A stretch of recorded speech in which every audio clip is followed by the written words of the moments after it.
Coucou les badass, j'espère que vous allez bien, moi ça va super et aujourd'hui on parle d'un truc hyper important si vous repoussez tout le temps ce que vous avez à faire, la procrastination et surtout comment ne plus procrastiner. Alors écoute bien jusqu'à la fin parce que je vais te donner mes meilleurs conseils et pas juste des trucs que j'ai lus dans des livres, des choses qui ont vraiment marché pour moi. Donc let's go. Si c'est la première fois que vous êtes là sur ce podcast, bienvenue, moi c'est Lydie et je me suis lancé le défi d'un an pour devenir une femme badass. Donc ici je vous partage un peu ce qui se passe chaque semaine pour moi et ce que j'apprends, comme ça vous pouvez aussi grandir avec moi. Et ça y est, c'est officiel, c'est le début de mon année de césure, donc pendant que mes camarades de licence sont en master, moi je suis là devant vous à essayer d'améliorer ma vie le plus possible et pourquoi pas de vivre de la création de contenu pour continuer toute ma vie. Et je vous avoue que c'est un gros pari et que ça me fait quand même très peur de pas réussir, mais en même temps je me dis si je donne tout le travail qu'il faut, il y a pas de raison que ça marche pas. La deuxième grande nouvelle, c'est que je viens d'emménager dans le sud, dans une ville que je connais pas du tout, que j'ai jamais visitée avant. Ça fait 2 semaines que je suis là et je suis toujours pas sortie.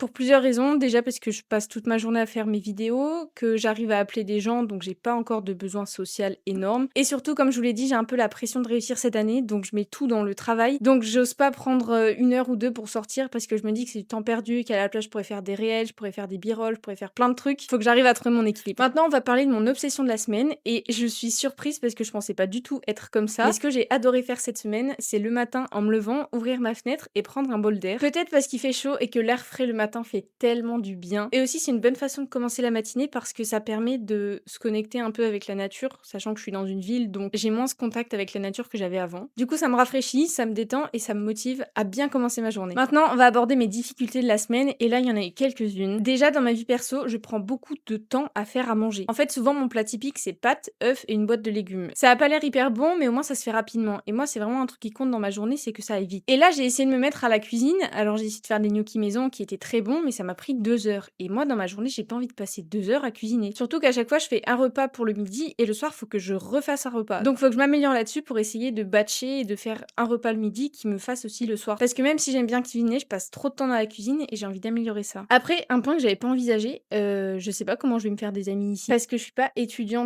à Montpellier, donc j'ai pas de classe, donc je peux pas rencontrer des gens dans ma classe. J'ai pas accès aux activités étudiantes de l'université de Montpellier parce que je suis pas étudiante là-bas. Donc le problème est comment on fait quand on est adulte pour se faire des amis si on travaille seul. Heureusement, j'ai un groupe sur Discord avec lequel je peux échanger avec des gens. Mais c'est pas du présentiel. Donc ça, c'est un problème que j'avais pas anticipé, c'est comment on se fait des amis dans une nouvelle ville. Et la troisième difficulté que j'ai eue cette semaine, mais ça fait un peu longtemps que je l'ai, c'est que je m'éparpille dans mes livres. C'est-à-dire que je lis un livre, j'adore ça, mais souvent quand j'arrive aux 3 quarts du livre, je me désintéresse un peu et j'ai très envie d'en commencer un nouveau. Parce qu'une fois que j'arrive à ce moment où j'ai plus envie de lire le premier, le deuxième, il me paraît trop bien. Alors qu'en soi, avant, je n'aurais pas eu envie de le lire. Du coup, je suis toujours dans le dilemme de est-ce que je commence le deuxième, sachant que maintenant j'ai très envie, donc ça va me motiver, ou est-ce que je me force à finir le premier et peut-être que l'envie pour lire le deuxième va partir. Et ce que je fais jusque-là, c'est que je commence le deuxième et je finis pas vraiment la fin de mes livres. Donc là, actuellement, j'ai 4 livres qui sont commencés mais pas finis. Du coup, il faut que j'arrive à recentrer ça pour vraiment me forcer à finir un livre et après passer au suivant. Donc pour la semaine prochaine, je me mets ces 3 objectifs: finir un livre, sortir de chez moi et réussir à améliorer ma vitesse pour cuisiner. N'hésitez pas à mettre vos objectifs dans les commentaires, comme ça on peut se motiver ensemble à les réaliser. Et cette semaine, les 3 choses principales que j'ai apprises, c'est que en 1, la dopamine, c'est pas l'hormone du plaisir, mais c'est l'hormone du désir du plaisir. Et grâce à ça, je comprends tellement pourquoi, par exemple, quand j'avais envie de manger des gâteaux, et en fait, c'est trop relié avec ça, c'est que la dopamine, elle te fait désirer les choses et c'est ce désir qui fait que tu as du plaisir. Donc grâce à ça, je peux être moins dépendante de la dopamine parce que je comprends mieux comment elle marche. C'est pareil pour les réseaux sociaux. La pulsion, elle vient avant qu'on ouvre et une fois qu'on a ouvert, elle est moins forte. En tout cas, c'est comme ça que je le ressens. Et c'est vrai que des fois, je me faisais un peu des pièges. J'ouvrais Insta et je fermais directement et ça me baissait un peu la pulsion d'aller sur Insta. Après, j'ai appris un autre truc. Ça peut servir les gens qui savent pas cuisiner comme moi. Le poulet, ça se décongèle 24 heures au frigo et pas à température ambiante. On sait jamais, ça peut vous servir. Et après, j'ai appris un truc super intéressant avec les deadlines et la gestion du temps. Ça s'appelle la Temporal Motivation Theory et ça dit en fait, plus la deadline est proche, plus tu vas avoir de motivation à faire la chose et plus la deadline est loin, plus tu vas te sentir chill et tranquille. Ça, vous allez dire, oh, ok, je le savais, j'avais déjà compris. Mais du coup, une fois qu'on sait ça, maintenant, on peut appliquer en se disant, bah si j'ai un truc à faire dans très longtemps, en fait, si je me mets une deadline trop loin, mon cerveau, il va pas le faire tout de suite. Et donc la solution à ça, et qui va nous servir juste après pour éviter de procrastiner, c'est en fait notre grosse tâche, on la découpe en plein de petites tâches et on les planifie toutes dans notre calendrier. Comme ça, notre cerveau, à chaque fois, il va être remotivé par la tâche qui va arriver même si c'est pas la grosse tâche. Donc voilà ce qui se passe pour moi cette semaine. Je suis hyper déter à réussir cette année et je suis trop contente de reprendre ce podcast que j'avais un peu laissé de côté pendant les grandes vacances. Maintenant, on va parler de ce qui vous intéresse sûrement le plus, comment arrêter de procrastiner. Donc si par exemple tu as un truc à faire pour la semaine prochaine et que tu le repousses tous les soirs, tu te dis vas-y, je le fais ce soir et tu le fais pas et tu le fais pas et tu le fais pas et t'arrives la veille et tu dis ah mince, faut que je fasse tout pour demain. Tu finis à minuit et tu te dis le lendemain ah plus jamais et que tu refais tout le temps pareil, et ben c'est que tu procrastines. Et comment je sais le décrire aussi bien? Parce que j'étais un peu la reine de la procrastination à la fac, c'est-à-dire que moi je rendais mes contrôles 1 minute avant la deadline. Fallait les déposer en ligne et en fait je voyais deadline à 14h et je l'envoyais à 13h59. Donc à chaque fois je jouais avec le feu, mais je l'envoyais à 13h59 parce que je le finissais à 13h50. Sauf que si je veux vous documenter comment je deviens badass cette année avec 7 vidéos courtes par semaine, une vidéo YouTube et un podcast, il faut que j'ai un peu d'organisation et que j'arrête de procrastiner. Parce que même si j'adore faire ça, l'étape pour se lancer, elle est assez dure. En fait, pour être honnête, cette semaine, j'ai pas trop procrastiné. Et je me suis demandé, mais comment ça se fait que pendant les vacances, j'ai toujours repoussé mes vidéos, je finissais toujours à la dernière minute, et là, cette semaine, j'étais bien dans mon emploi du temps. Et en fait, j'ai remarqué que je suis pas quelqu'un qui procrastine jamais, mais je faisais des erreurs qui me faisaient procrastiner plus. Donc une fois que j'ai remarqué ces erreurs, j'ai trouvé une solution pour chaque qui me font procrastiner beaucoup moins. Je dis pas que je suis devenue un robot, une IA et tout. Des fois, je scrolle un peu sur mon tel,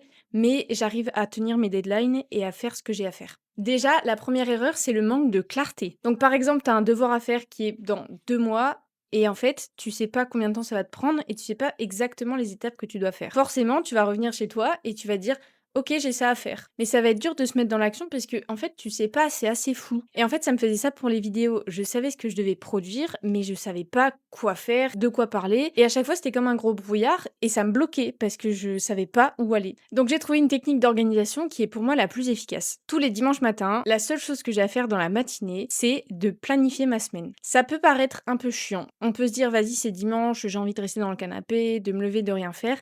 Mais en fait, ça va vous sauver tellement de charge mentale pour la semaine d'après. Donc concrètement, ce que je fais, je prends toutes les tâches que j'ai à faire. Par exemple, ça va être faire une vidéo YouTube. Sauf que faire une vidéo YouTube, c'est pas clair. Quand je dois faire une vidéo YouTube, je dois faire le script, je dois tourner, je dois monter et je dois publier. Et je dois faire la miniature. Donc, je décompose en petites tâches. Et après ces petites tâches, j'estime le temps à faire. Donc, par exemple, tournage, ça peut être 2 heures, montage, ça peut être 7-8 heures, miniature, ça peut être 1 heure, et j'écris à côté le nombre d'heures que ça prend. Donc une fois que j'ai fait tout ça, je vais sur mon agenda. Moi, j'utilise Google Agenda. En fait, un agenda numérique, ça me permet de lier mon ordi avec mon téléphone, et si j'ai besoin de faire une modification dans la semaine, je peux le faire très vite sur mon téléphone. J'ai pas besoin d'avoir un carnet que je porte, ou si j'ai pas mon carnet, je dois noter sur une feuille pour ensuite remettre sur mon carnet.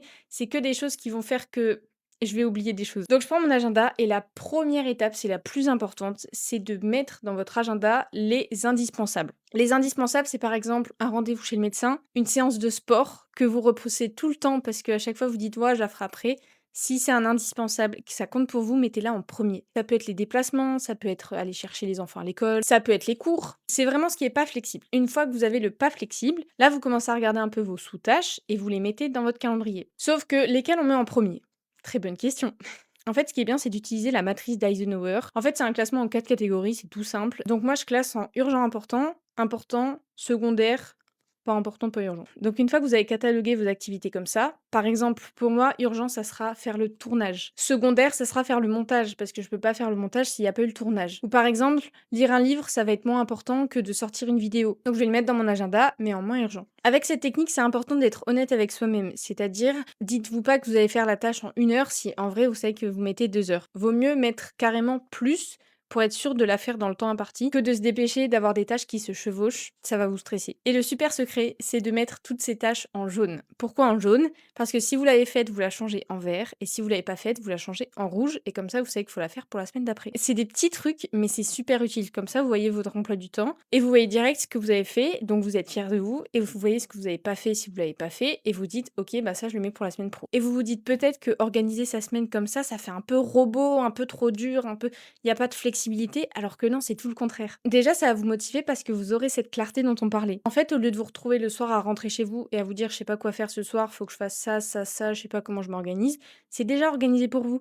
Donc il y a juste à suivre et pas à réfléchir. La grosse plus-value de cette méthode, c'est que vous réfléchissez une fois le dimanche et après vous êtes tranquille pour la semaine, vous avez juste à exécuter. Le deuxième truc, c'est que c'est hyper flexible parce que si vous avez des choses qui viennent de se rajouter, et ben vous avez juste à déplacer votre bloc. Donc après forcément ça impacte les autres. Du coup pour éviter ça, c'est intéressant de laisser toujours un petit trou au milieu de la semaine. Et vous vous dites peut-être aussi: «Mais si j'ai fini en avance, qu'est-ce que je fais? J'ai plus rien dans ma to do». En fait non, parce que votre to do c'est tout ce qu'il y a dans votre agenda. Donc si le mardi vous avez fini à 17h, vous avez plus rien, bah vous pouvez vous avancer pour le mercredi ou prendre un petit moment pour Netflix and chill, ça dépend ce que vous voulez. Donc voilà ce que je fais concrètement pour gagner en clarté et éviter de procrastiner et je vous jure, ça paraît tout bête comme ça d'avoir son emploi du temps, mais si vous l'ouvrez le matin, que vous regardez ce que vous avez à faire, ça vous motive, vous savez où vous allez et c'est beaucoup plus simple de se mettre au travail. Ensuite, la deuxième erreur, justement, elle arrive de je suis pas motivée à faire mon travail. Ça m'arrivait tout le temps à l'université, je me disais bon, allez, ce soir, faut que je fasse mon devoir et en fait, j'ai pas envie. Mais si on s'arrête à j'ai pas envie et je vais scroller sur Insta, ça va pas résoudre notre problème. Donc, faut aller un peu plus loin que ça. Il faut comprendre pourquoi on n'a pas envie. Et là, votre cerveau, il va tout de suite vous dire